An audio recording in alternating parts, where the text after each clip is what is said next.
Kula nu di kanca niki nyata sugih banget. Sangat-sangat sugih. Anake kiai. Nggih, tapi ra iso ngaji, tapi ora untuk tahu krungu ngaji, sugih gara-gara pedagang. Nggih barokah uripe, sugih tenan. Ndekne kagum mbek Rasulullah itu sederhana. Dia itu pernah dengar Nabi itu dawuh, "Inna wa ta'ala ja'ala tis'ata asyari rizki fit tijarah." Allah itu membuat 9 dari 10 rizki itu fit tijarah. Andaikan rizki itu 10, 9-nya itu fit tijarah. Jadi betapa barokahnya tijarah. Ini alasannya sederhana. Ini macam pedotan anak kiai tadi ya rada krungu-krungu sithik cek eling lah memori di Mbah Alim cek eling. Tapi saiki wis kedonyan. Ya masuk akal. Pak Bah, menurut saya ibadah paling baik itu berdagang. Kiai sekali medhit itu ben neraka, Pak. Perkarane ra tau ngamal. Nak pedagang ora tetep swarga. Kok iso ceritane? Kiai kan sering saling nempel wong. Sekali medhit neraka, duit ra golek kok medhit. Nek anak kiai dadi wani murid kiai.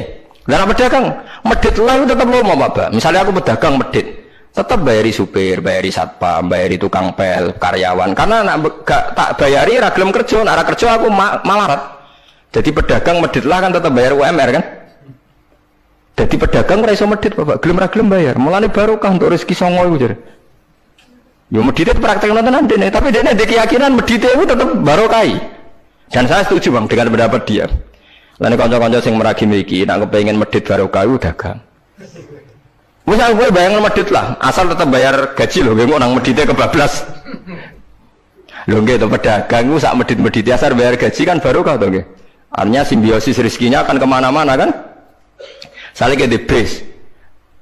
Ayo bayari supir nggih, kernet, tukang cuci, engko mobilnya wayahe ngetap oli, wayahe nyervis bengkel. Itu berapa sistem rezeki? Pemene nak pabrik karyawane 2000. Kuwi iku ya ana sing mondok, ana sing wong saleh dadi karyawan macam-macam. Ya ana bener e. Dadi dhek ning idolakno nabi mergo nabi ku pedagang. Ora ana Pak Ba ning sejarah nabi ku kiai sing ana tau wis nabi kok dadi kiai cangkemmu. Wah terus dindi. Dene alasane ora ana sejarah nabi ku kiai, anane nabi ku tajir pedagang. Cangkemmu wis dadi nabi kok dadi kiai barang. Oh nak omong ojo keluar lho, pokoke pedagang ngono ae rasa. Terus dadi nabi jek kono apa? Dadi ya. Artinya ya mau kullu hisbim bimaladehim parih. Bahkan kiai-kiai yang sekarang koalisi sama pejabat itu yang soleh ini kula bakal sing soleh, nek ora soleh kula mboten tertarik, wong ora soleh kok. Itu alasannya juga ibadah, karena kalau pejabat itu didekati, setidaknya akidah dia itu masih ahli sunnah. Pejabat itu rata-rata tidak pernah ngaji.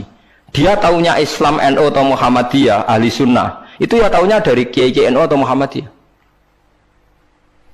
Jadi kalau adat yang dekati itu NU, ya adatnya NU. Muhammadiyah, Muhammadiyah. Kalau adat yang dekati Syiah, ya Syiah. Kalau apa ya.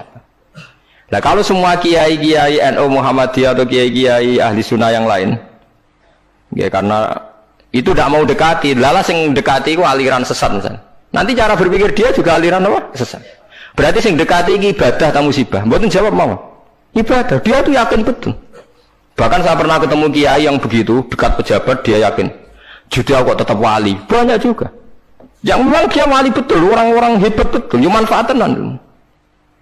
Dia menyontohkan zaman Mbah Hasyim Asy'ari ya dekat sama Bung Tomo ya banyak dekat. Dulu Jenderal Sudirman dekat Ahmad Dahlan. Dulu Pak Karno dekat Kiai Maskur. Dulu Ahana Sution siapa itu? Ya dekat sama Kiai Mahrus. Ya banyaklah sejarah. Itu kan orang-orang top yang tetap diyakini wali padahal dekat nopo? Dekat nopo? Pejabat. Dan itu terbukti. Sampai Indonesia menentang paham komunisme, mereka pendiri bangsa ini dekat nopo? Dekat nopo? Kiai. Mereka enggak tahu kan buruknya komunisme secara teori negara modern. Taunya karena pahamnya nopo kiai betapa ateis musibah. Banyak. Bahkan Thailand itu kecelakaan mergo dulu Islam di Thailand sama Indonesia, Islamnya masuk bareng, tapi ulama Thailand banyak yang zuhud. Sehingga tidak dekati pejabat. Tahu-tahu minoritas tidak punya power di negara. Sementara kiai Indonesia pinter dekati pejabat.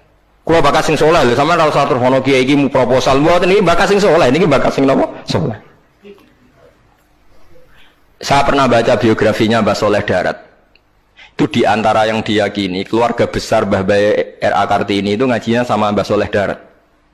Makanya Jepara tuh seneng santri karena dulu mbah-mbahnya Kartini tuh ngaji sama Mbah Soleh nopo darat. Jadi dulu tuh adat ngiyai itu biasa pejabat ngaji itu. Lah kalau melihat begitu kan kiai yang dekati pejabat itu yakin tenan ayo tak korup. Lho gunane apa Gus Soleh ning dhuwur gunung mulang santri tok iku nguyai segoro wis ahli sunnah de ahli sunnah. Kiai yo aku iku ngiyaine wong rong ahli sunnah. Ini yakin tenan nek iku tak korup dan saya kenal orangnya. Ya, artinya nggak apa-apa kalau dia begitu nggak apa-apa. Ya bolak-balik kullu hisbim bima ladehim fa'il. Dia nyontohkan itu di Syiah di Iran. Iran dulu ahli sunnah itu banyak. Tapi ketika penguasa itu lebih dekat tokoh-tokoh Syiah, lama-lama jadi negara Syiah karena wilayatul faqih itu dipegang nopo Syiah. Dulu Arab Saudi tidak semuanya Wahabi. Gara-gara pendiri Abdul Aziz itu setelah ada revolusi menang Abdul Aziz, Ali Saud istilahnya. Ali Saud itu dekat dengan Abdul Wahab. Lama-lama jadi faham nopo Wahabi. Karena Abdul Wahab sama Ali Saud itu dekat. Makanya sekarang diarani Saudi Arabia. Sebenarnya jeneng Saudi itu ilegal. Itu nama pribadi. Tapi karena dia penguasa Arab, lama-lama jenengnya Arab nopo Saudi. Itu Ali Saud. Yang sekarang punya anak Fahad Abdullah itu dulu bin Abdul nopo Aziz. Sekarang turunannya habis, tinggal yang sekarang ini. Kalau nggak salah ya, yang sekarang jadi raja itu mungkin adik terakhir. Setelah itu generasi ketiga berarti ketiga. Lah ngomong alim seneng ora tau ning ndi ning Arab, tapi gak gelem muni Saudi. Perkarane rontok negara aja diakoni wae mbae. Dadi muni Arab Saudi padha karo muni Indonesia Soekarno ngoten. Muni padha karo menapa Indonesia Soekarno. Ya Arab Saudi jenenge Arab tok asline, cuma gara-gara revolusi politik ditambahin apa? Jadi sehingga kesane nek ora turunan Saudi gak iso. Ya wis dadi raja, wis dadi ahli Saud, napa? Ya iki aja melok-melok ngomong paham wis pokoke kowe ben ro. Artinya apa? Dari sekian contoh itu betapa pentingnya ulama ahli sunnah dekat pejabat dan bisa mensunnikan. Ya nyatane tenan ya. Kados Pilpres kemarin mbok suni mbok ora iku wae calon presiden selawatan tenan. Mergo dhek ngerti trene saiki napa? Mbok latihane gapan ya ora ro, tapi kan terus masal. Lebatin ini memang teori itu sama-sama mungkin benar. Begitu juga teori tuku tanah ini pulau contohkan. Sampai saya kita bedai.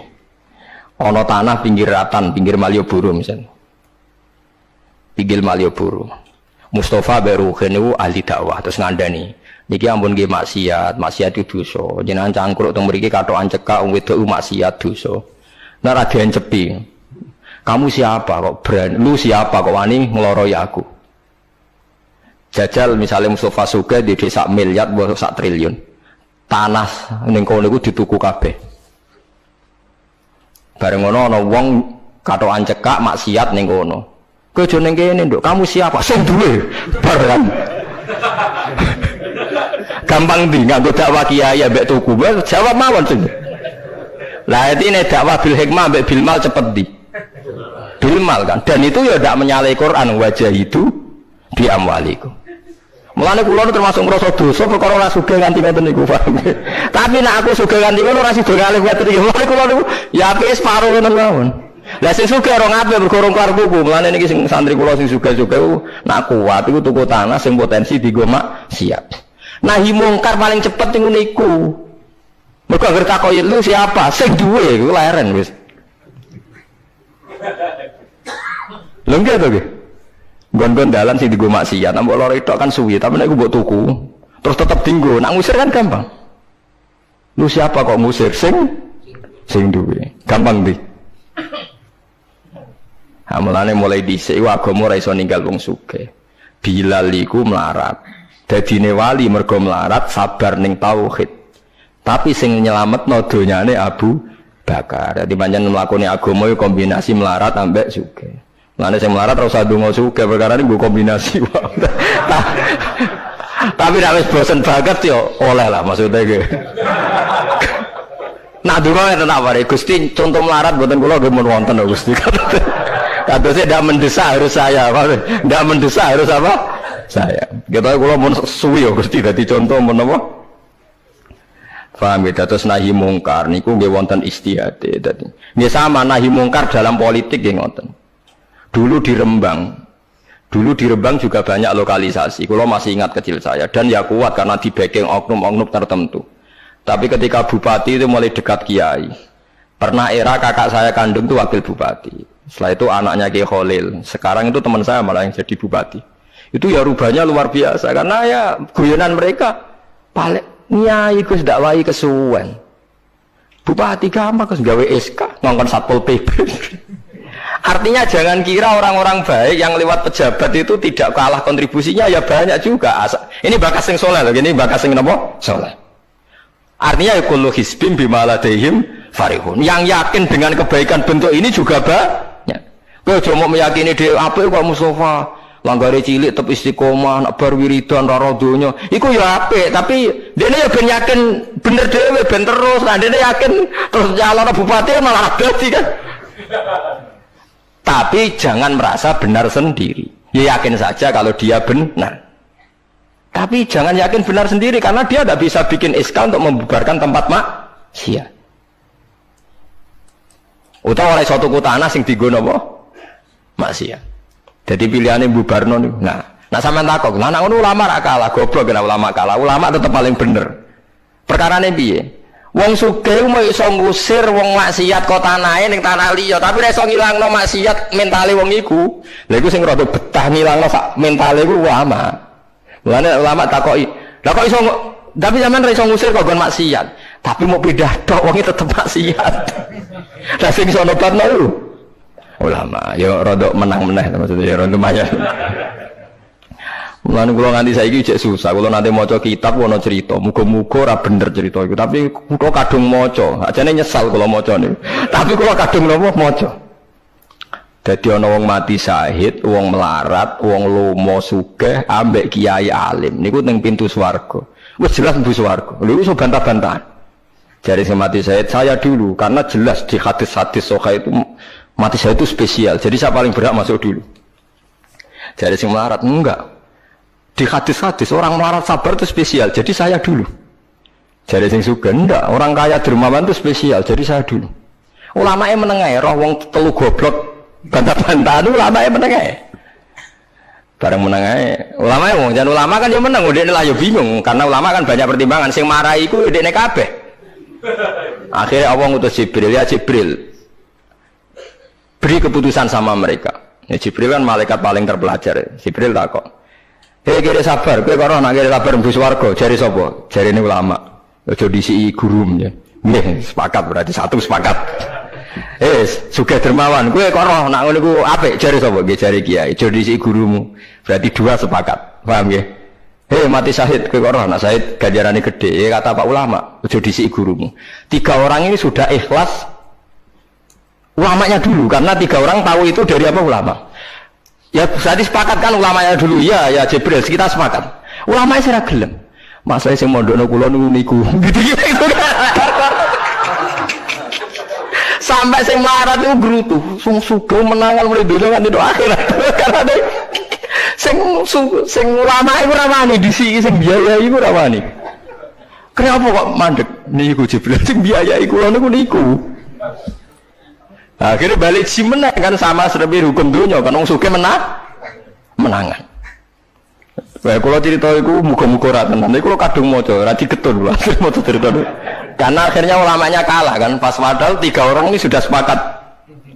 Cara kalau ulama pokoknya mlebu lho ayo syarat terang. Artinya terus mlebu lah ora usah nerangno. Wong sing biayai yo mesti swarga lho to nggih. Mau urutan-urutan ngono ora terus mlebu neraka kan ya mboten. Mau urutan mawon kok gegere. Tapi lewat ngaji ini Anda menjadi tahu. Jadi yang biasa toreko, biasa wiridan, jangan menafikan orang-orang soleh yang mungkin meyakini ada efektivitas pakai kekuatan politik dan harta. Paham ya? Nyatanya ya iya. Misalnya tanah-tanah yang potensi nggo maksiat, sampean tuku ya nggak mungkin nggo maksiat. Kulo aja eling. Kulo nu gak ada guru kulo nu kok kathah. Di antara ini saya punya guru, punya tanah luas di perbatasan, luas sekali. Itu zaman itu mau dibeli Cina itu 2 miliar. Yang zaman itu harga rata-rata sekitar 700 juta. Mau dibeli 2 miliar. Itu beliau tidak boleh bilang sama saya, Nak nganti dituku Cina perbatasan, nak dienggo lonte dosaku rak nganti mati. Wes melarat ra bakal takdol. Jadi banyak juga orang yang meyakini adol tanah ning wong sing potensi dienggo maksiat itu dosa gede. Nah, suatu saat ini kejadian lagi dan beda lagi. Ini ya guru saya tapi beda lagi. Ada orang punya tanah yang potensinya itu hanya 100 juta karena yang beli Cina dijual 200 juta. Satu keluarga haji semua. Dipakai haji. Itu semua keluarga kiai ini tidak ada yang datang. Kowe iku atuk ora kaji, timbang kaji tanam mbok dol Cina sing potensi dienggo maksiat. Tangisan deh. Dibatal ora iso. Artinya banyak juga orang yang punya strategi sampai begitu, nganggep begitu itu jihad. Menguasai tanah itu apa? Jihad. Karena dengan kita kuasai untuk sujud ya kita, yang taat ya kita, mengendalikan untuk apa juga kita.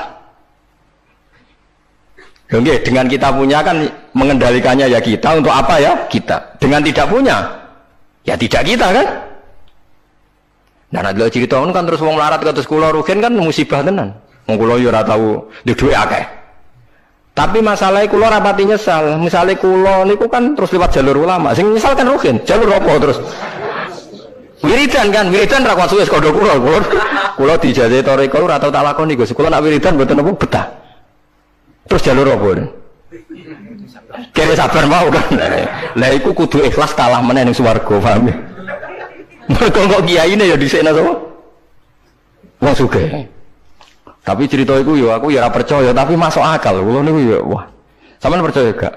Ibu ora roh mawon niku terus kulo ibu ora roh. Jadi niki ngaji penting nggih ben boten falatusaku anfusakum. Wong ora usah sok suci. Kebenaran toriko itu ya benar, orang fikih ya benar, orang wiridan yang benar. Tapi sebetulnya mungkin pejabat yang kita kira dekat dengan syubhat itu juga banyak amalnya kan, karena mereka bisa bikin SK berapa ratus tahun doli gara-gara SK-ne wali kota bisa dibubar. Sama tak ceritani, anaknya Yusuf Qaradawi yang terkenal ngarang fiqh zakat itu akrab sama Sutioso. Saya dulu itu ikut proses menerjemah fiqh zakat. Memang saya ada orang politik juga enggak orang kaya, tapi saya ikut proses. Hanya saya di antara tim yang ikut menerjemah. Itu gara-gara dekat kiai itu Sutioso memutuskan Kramat Tungkak. Itu dulu kan tempat prostitusi terbesar juga. Sekarang dirubah jadi Islamic Center. Itu baru kayak kiai tak pejabat. Pejabat karena pejabat yang punya SK. Tapi fungsi ini kiai bu hilang no pejabat roh pentingnya ngono itu dikandani kiai. Lah sirang mlebu kan rugen tok kan berarti jalur karena mulane kene kudu tunduk aku. Ini kan masalah engko ning akhirat ya tetep kalah ya harus saiki persiapan paham ya. Ya persiapan bu swarga wae tapi ora usah nomor apa? Ora nomor Arab. Jadi kurang contohnya Kramat Tungkak itu yang bisa memusnahkan itu ya dulu ketika Sutioso gubernur dan dia dekat sama anaknya Yusuf Qaradawi terus punya fiqh zakat. Lama-lama fiqh zakat jadi tren. Sampai di Jakarta ada Basnas, ada rumah zakat. Sekarang di Jogja ada Lazis, ada macam-macam. Baru kayak trennya figus. Dulu zakat itu enggak jadi kebutuhan, tapi setelah jadi tren, saya ingin orang zakat itu izin. Banyak pegawai-pegawai itu yang enggak sholat tapi zakat. Jadi takutnya kenapa? Tren Pak Ba izin. Jadi. Kesannya kok antisosial. Jadi kesannya anti apa? Mulane kula kadang nggih. Makanya bapak dulu. Bapak itu anak pertama itu disekolahkan, ya sempat jadi pejabat. Yaitu sirinya kenapa Mbah Hasyim Asari Salim itu Gus Wahid kan belajar bahasa Belanda sampai Inggris. Awal-awal zaman Gus Wahid jadi menteri agama. Andai kan Gus Wahid tidak menteri agama, mungkin cara berislam Indonesia tidak sunni. Karena Gus Wahid pertama jadi menteri terus jadi ahli sunnah. Lama-lama sekarang jadi tren menteri agama Indonesia harus ahli sunnah. Nah gak itu ora pantes. Mendisi-disi harus apa? Ahli sunnah. Tapi kadang santri fanatik, tapi Gus Wahid seralim koyo abai. Lah kita fanatik repot kan enggak ngakui kebenaran dengan bentuk lain. Khawarit itu jenenge apa? Khawarit. Jadi saniki ngaji kita kudu sadar kullu hisbim bima ladaihim farihun. Dan iku dicap elek nak wong ngrasa bener dhewe. Sing apik fala tuzakku anfusakum huwa a'lamu bimanit taqwa. Kalau aku cek eling diceritani ada kiai alim, ini kisah nyata, alim banget. Kalau mawon ngakoni nak dene wong alim, ya alim banget. Tapi wong alim lah, aku nak rapati di duit, itu duit sandal anyar gue eling, itu salah ya, wong alim rapati duit. Dekne salat ning masjid pinggiratan, masjid umum. Gurine iku ana wong rambute gondrong tatonan. Amen nututi dekne curiga sadale didelekno. Bareng ngono jebule wong tatonan nututi kabeh makmum. Lha ape njuk sepuro isin. Ora njuk sepuro tau sunnah. Lah repot to ngadepi ngoten. Cara alamat lahir iku preman. Jebule nututine niat ape? Makmum. Kubut tuh lepol dene ndelekno sandal. Piye carane istighfar? Ayo repot to ngadepi. Lho lah iya jangan kira sampean tak ceritani. Islam sing isih preman ning dalan-dalan. Saiki wong Kristen gawe gereja iku wedi kiai apa wedi wong Islam preman? Wis jawab jujur. Wedi Islam preman, kok nak kiai ra ngarah piye-piye, cara mangkel lo iku prosedur. Tapi ngadepi Islam preman. Dobong. Lah ya mesti kadang itu ada fungsi yang kita pun tidak bisa menggantikan fungsi mereka. Meskipun kita tidak pernah membolehkan anarkisme, tapi selalu ada kebaikan yang kita orang baik pun kadang tidak bisa. Kiai sing penggaweane itikaf ning masjid. Apik, kita sepakat apik. Saiki ana wong kesasar ning dalan, sing nulungi wong dalanan ta kiai sing itikaf. Lah, saiki ana kecelakaan ning dalan, tabrakan sing nulungi wong itikaf ta wong sing cangkruk ning dalan. Berarti ada kebenaran yang kita pun orang baik kadang nggak bisa melakukan. Dan tapi orang sabuk walik model wong LSM, berarti ampo yang di jalanan fungsinya lebih banyak timbang yang di masjid. Wah, yo kasus terus buat simbol model LSM yo. Ya tapi nak buat simbol yang terbaik tetap yang di masjid yo keliru juga kan, kowe mungkiri fakta kan. Yang bener ya ulama tetap fala tuzaku anfusakum. Ora usah sok napa suci biasa wis. Pokoke nglakoni apik kados kula mulang-mulang ben ngenteni mati wis sesuk mati dhewe. Ora wae mati apa? Mati dhewe. Mun kula terusno kita terus eling-eling menapa? Kula hisbim bimaladehim napa? Farihun.